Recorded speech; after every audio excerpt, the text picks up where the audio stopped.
pleasure to be here, and I do want to acknowledge the great work of some of my other colleagues, Deputy Administrator Marie Johns, and of course one of the directors of our Export-Import Bank, Diane Farrell. It's really a pleasure to be here with you, Governor, and I have to say I've admired you from afar. You've done incredible work focusing on jobs and education. I think that the business community needs to understand that high academic standards in our schools and high academic achievement among our children is part of the business agenda. The two go hand in hand.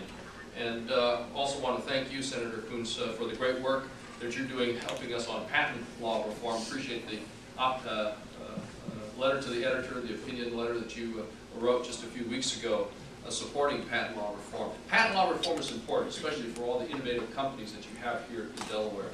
We take too long right now to issue a patent. Unless you're a big company. I mean, if you're a big company, you can say patent pending.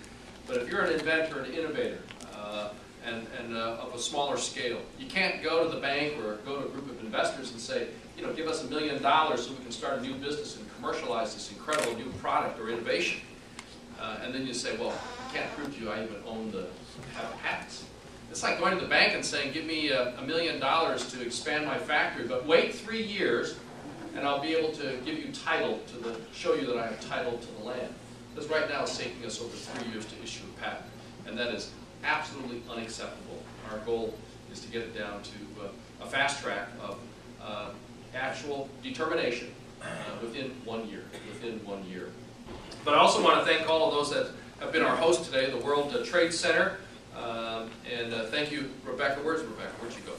Well, there you are, for helping put this all together, but also the State of Delaware Department of International Trade and Development. And of course, thanks Dr. George for letting us use your incredible technical community college. I also believe that the technical community colleges are really the major educators of the workforce today. We oftentimes think of the four-year schools, the research colleges, universities, but it's the technical community colleges that do so much of the bulk of the training and the retraining for people of all ages, and especially to meet the needs of the business community, and making sure that the courses absolutely meet the needs and requirements of the business communities, whether it's short-term training to 2-year certificates, so that you can trust that when you have a graduate from this system, which also had great educators like Dr. Jill Biden, that you can depend and you can count on the fact that the graduates have the skills that you need to immediately join your company. We're here as the economy is beginning to improve. Unfortunately, things are starting to get a little bit better for those families. And just last Friday, we learned that in April, the private sector added some 268,000 jobs in almost every sector, from manufacturing to retail.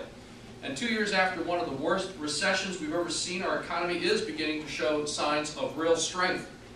We've now seen the private sector create jobs 14 straight months, adding 2.1 million private sector jobs. But while the growth that we're experiencing tells us that we're moving in the right direction, and you here at the state are moving in the right direction, obviously the pace is too slow. We still have too many millions of families all across America worried about their future, wanting to work more hours, to put more money into their pockets, to have that money for the college education of their children or retirement for their families as well.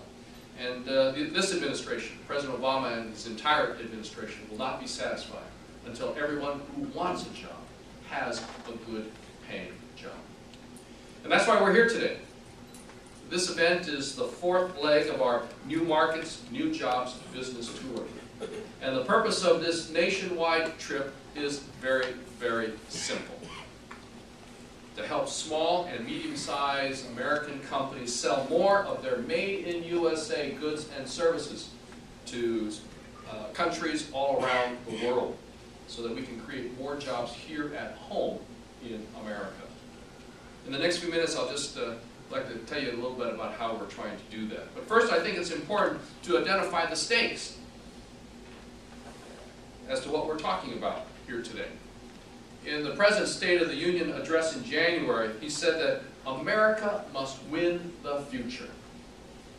And he said the most important contest that our nation faces is not between Democrats and Republicans, but between America and the countries around the world that are competing like never before for the jobs and the industries of the future. And the primary goal of the President and his administration is to give businesses like yours the tools that you need to win this global competition. On the one hand, we're aggressively incentivizing business investment here in America. And that's why President Obama insisted on two key provisions in the December tax package that he signed that will directly help Delaware companies and their workers. Number one, it features a new expensing benefit that will allow companies to write off 100% of their machinery and equipment purchases made in 2011. You write off 100% of your expenses for machinery and equipment instead of having to depreciate it out and take those deductions over multi-years. This is the largest temporary investment incentive for businesses in the history of the United States. The second key feature was a payroll tax cut that will put as much as an extra $2,000 in the pocket of a Delaware married couple that's working, making, let's say, a combined income of $100,000. And it's about $1,500 extra in the pocket of a married couple, let's say, making about $75,000 a year combined. And think about it, not only is that more money into the pockets of that family to take care of your family expenses, but when they shop in malls, eat in restaurants, purchase cars, remodel their homes, that's supporting many other businesses as well and creating jobs. Also, the President in his State of the Union address called for comprehensive corporate tax reform. He wants to work with Congress to get rid of a lot of the loopholes and to level the playing field, and then to take those savings to lower the corporate tax rate for the first time in 25 years and without adding to the deficit. At the same time, the administration is making unprecedented efforts to help companies like yours break into new foreign markets. The simple fact is that the more American and Delaware companies export, the more they produce. The more they produce, the more workers you need, and that means jobs, good-paying jobs, badly needed jobs. And consider that exports directly support some 10 million jobs in the United States. And here in the state of Delaware, some 19,000 jobs. Last year, nearly 1,000 companies exported goods from Delaware. 85% of those companies were small, medium-sized companies, the very businesses that are leading the charge in this economic recovery. The jobs created by exports are good-paying jobs, generally paying about 15% more than the typical wage in America. Exactly the type of jobs that we need a lot more of. And that's why early last year, President Obama announced his National Export Initiative, which mobilizes all the departments in the federal government to double U.S. exports by the end of 2014. And that's going to support millions of new jobs. We're actually off to a great start. All we need to do is grow exports by about 14–15% every year, and when you compound that over 5 years, we will double U.S. exports. Well, in our first year, exports actually grew by 17% in 2010 over 2009. You in Delaware, your exports last year were up 15%. So we're on pace. And so far this year in 2011, we're at that same pace as we were with last year. So we're off to a good start. And exports today account for almost 13% of all U.S. economic output, which is the highest portion of our economy since the Commerce Department started keeping statistics back in 1929. And the success is even more impressive when you remember just where we were 2 years ago, in the midst of the worst recession that any of us had ever seen.